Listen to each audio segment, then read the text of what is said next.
It should not be legal. If I was giving a law, it's like either choose to have offers on a set date or choose not to and price it to sell at or around the market value that you're willing to accept. Hi, I'm Amir. I'm an engineer turned realtor. I've been doing this for 15 years and I absolutely love shedding transparency, debunking some of the most common real estate myths, and that is the purpose of this channel. And I hope you like the content. If you do, make sure you like, comment, and subscribe, and let's just jump right in.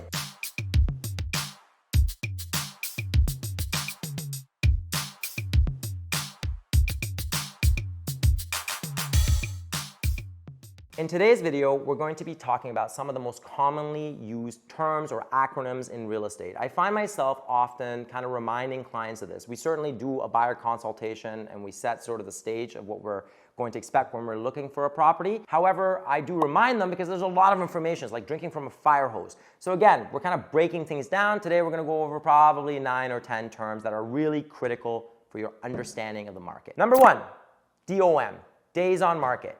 Days on market is essentially how many days a property's been on the market. When a property gets listed on the MLS or the multiple listing service, it actually gets 0 days on market. So if I put it up today, right now, it'll be 0, and tomorrow it'll be first day on market. People are usually set up on automatic searches, so it hits their inbox usually when the service update around 12 or 1 a.m. Boom, 1 day on market. Friday, 2 days on market. Blah, blah, blah, blah, blah. And it's an indicator to some extent. Oftentimes when people look at days on market, they'll come back and be like, this guy's been on the market, 40 days. Okay, but I mean, yes, he's been on the market 40 days or they've been on the market 40 days, but that's not necessarily an entire story you're getting. You need to provide some context. Maybe they don't even have a mortgage on the property. There's no rush to sell. On the flip side, sometimes you look up at the history of the property and there's like the 5th time they've been trying to sell it. Various price points, different strategies. And so the DOM can be an indicator as to the seller's motivation. It's a piece of information, but needs to be taken in the context of all the information to paint an accurate picture for your strategy. Offer deadlines and offer dates. This one I really need to kind of hammer home, okay? So even with buyers that I've worked with for a long time, and I mean, us realtors, we talk about this all the time. Offer deadlines and offer dates in plain English mean I, the seller, am choosing to place my property on the market at a price, like an open auction price or something, right? At a price that's often, not always, but more often than not, less than the market value, less than the current market value. I am then going to give every buyer who wishes the opportunity to place an offer on a set date. So for example, today is a Wednesday. If we wanted to bring a property on the market today, we'd likely take offers next week, Tuesday, like Tuesday, Wednesday, usually about 6 or 7 days. And if you're a crazy realtor, about 2 weeks. What do I want you to take away from this offer deadline, offer date business? First of all, I think the MLS should have a field that says offer date, yes or no. I mean, they have number of bedrooms, they have everything else. It's just ridiculous. They should have offer date, yes or no, offer deadline, yes or no. And then right next to it, what date, okay? And that would save me and the team a lot of headaches, and I'm sure a lot of realtors would really appreciate this as well, because a lot of times it's like clients will send us a property, like, I want to see this one. And I'm like, it's on an offer date. Then I find myself explaining again, and if you remember, that means they want more. And then I have to explain exactly what it is. So why do they do this? We need to just kind of go over that. They set it lower than market value. And this is not a game. Don't get upset about it. You should and would, and I would recommend you do the same if the market calls for it. This market's a little different. Got to be careful. Offer deadlines may backfire. But in the last decade, offer deadlines were the thing to do. Why? Because the market was appreciating at a pace that nobody could really predict. Unless you had a crystal ball, and nobody did, you really didn't know that from November of, let's say, 2020 to, let's say, March of 2021, you could have double-digit growth, right? You didn't have a crystal ball. But it meant that there was that much demand on the market. So the only thing you can do as a realtor or as a seller is to price it as some baseline price that's kind of in line but lower than market value, enticing more people to come see it, even if it's not necessarily in their budget to pay you what you're expecting. And then they place a bid, which I told you in a previous video not to do, and it drives the price up, often past market value. This is how markets increase, sometimes unreasonably so. Don't get into that trap if you're a buyer, but understand that when you see offer deadline or offer date, it means they want more. Translation, I want more than what I'm asking. Offer date, offer deadline. Bully offers. Bully offers. Think of a bully. Okay, first of all, bullying is really wrong. I don't like it. I was bullied when I was in school. Nobody's going to bully me anymore, but I don't like it, okay? Bully offers are exactly what they suggest. They should probably rename it, but essentially it's like you coming in trying to like push people around, you know? You come in and going, Mr. and Mrs. Seller, I'm going to make you an offer you can't refuse, like the Godfather. So essentially what they're saying is, I'm going to give you this offer that's so enticing that you just won't want to wait until next week, Tuesday or Wednesday. So as an aside, is that legal? Well, yes, it is legal. As another aside, should it be? Absolutely not. It should not be legal. If I was giving a law, it's like either choose to have offers on a set date or choose not to and price it to sell at or around the market value that you're willing to accept. Bully offers are nonsense. I'm gonna explain to you why they're used, but I'm gonna tell you they're nonsense first. Because what it does is, let's say we saw a property, me and you today, right? And the offers are next week on Tuesday. Today is Wednesday, right? We saw the property today, you're like, I love it. I'm like, oh, well, offers are on Tuesday. And then all of a sudden on Friday night at 11 p.m. an offer comes in.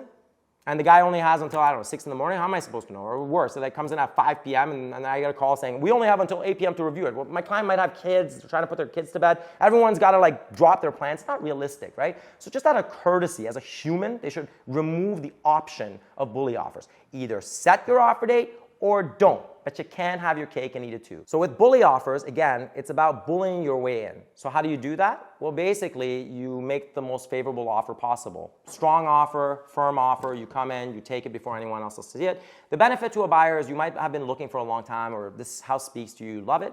So you get right in there and you get it, and you're getting it ahead of competition. The benefit to a seller is the seller has visibility on their side, and so you might not know, but even though they've had a lot of showings, maybe the feedback hasn't been as great as you might think. Now, you shouldn't let that thought hold you back. If you love the house, you love the house. Who cares, you know?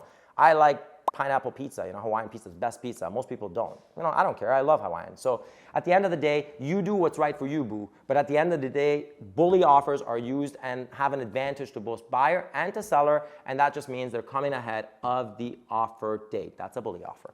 STLP, that is sales to list price ratio.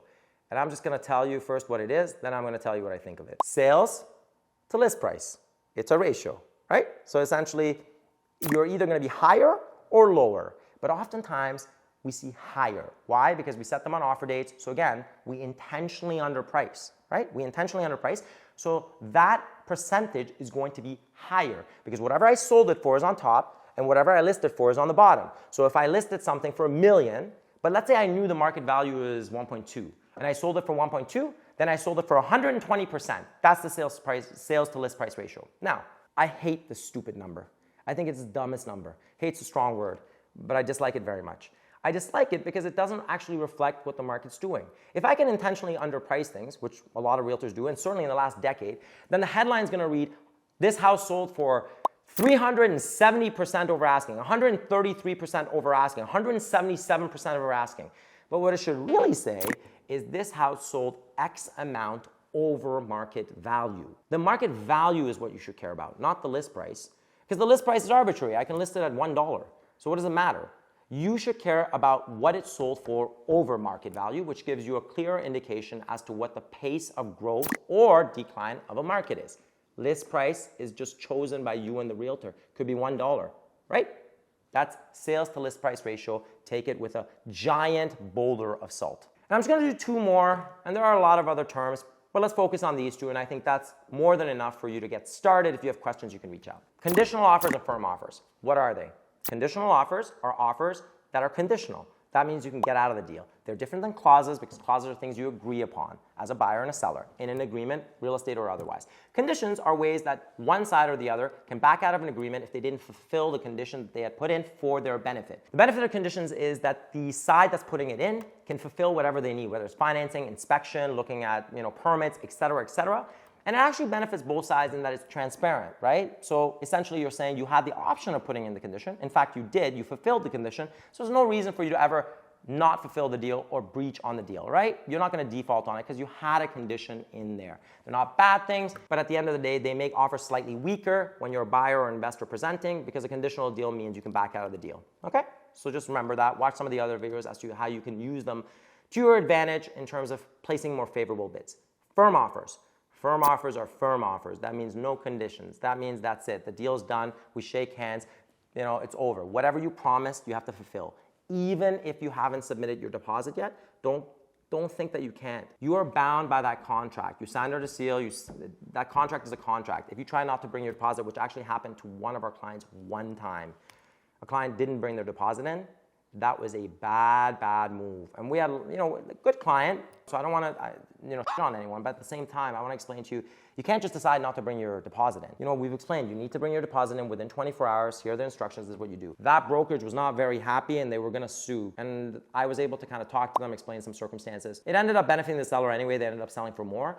but don't sign on the dotted line if you're not ready, okay? If your offer is firm, that means you're committed. That means you have to fulfill your obligations per the contract. Well, in this video, I covered a bunch of terms that I think will be helpful to you if you're starting out your search, or even if you've bought already and you just kind of need a refresher, whether you're a buyer, investor, even if you're a seller. So make sure you understand these terms. These are the most important terms whenever I'm working with somebody. If you have questions, reach out to us. I'm always happy to answer any questions that are specific to your needs or just generally whatever you want to talk about. If you like this video, make sure you like, comment, subscribe. We love hearing from you, so please do comment. I love the interaction. I love talking to people. We'll see you on the next one.